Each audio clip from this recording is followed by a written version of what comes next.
Në burg, ai duke njëri i qetë. Në dokumenta i rehabilituar, por jashtë, bota e tij e vërtet e priste, ajo e armëve dhe hakmarrjes. Ky është Gilmando Dani, një emër që për vite u lidh me hijen e Emiliano Shullazi dhe që përfundoi në mbretërinë e plumbave në Rinas. Historia e tij nisi në shkurt të 2006.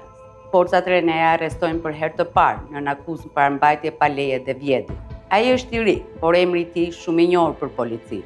Pas 2 vitesh e 8 muajsh deli lirë. Por liria për Gilmando Danin nuk do të zgjasë kurrë shumë. Në vitin 2016 ai rikthehet në qendër të një dosje të bushme.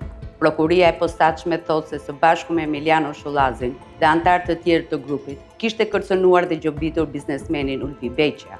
Gjykata e krimeve të rënda e dënon me 12 vite burgim. Në qelitë e Rogozhinës, Dani ndërton një profil të ri. Në letra është i sjellshëm, i qetë, i përfshirë në aktivitete fetare e kulturore. Në çdo raport përshkruhet si njëri i ri edukuar. Drejtoria e burgjeve ja njeh sjelljen e mirë dhe gjykatat fillon t'i ulin dënimin pak nga pak. Por më vonë hetimet zbulojnë diçka tjetër. Shumë nga faktet e pretenduara në dokumenta nuk u provuan si të vërteta nga gjykata. Megjithatë, kjo strategji nuk e pengoi atë të shkojë drejt lirisë.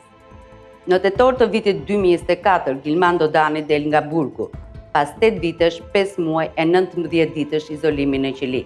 Në dokumenta është i rehabilituar. Në realitet, një njeri që nuk e kishte mbyllur kapitullin e vjetër. Burime pranë hetimit tregojnë se pas daljes ai kishte filluar kontaktet me qarqet e njohura kriminale. Për disa ishte rikthimi i pritshëm, për të tjerë fundi që pritej. Në mesditën e 11 nëntorit 2025, makina e tij kalon në afërsitë të aeroportit Nën Tereza.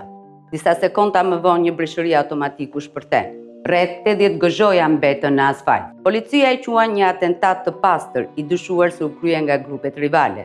Gilmando Dani kërkoi të fitojë liri me letra, por ajo liri zgjati më pak se një vit. Ashtu siç kishte nisur, jeta e tij përfundoi në rrugë e shënjuar nga krimi, e mbështjellur me dokumente të rreme dhe e mbyllur në mbretërinë e plumbave në Rinas. Një histori që flet jo vetëm për dështimin e një njeriu për të rehabilituar, por edhe për dështimin e një sistemi që përmes shkresave i hapi dyert e lirisë për ta çuar drejt vdekjes.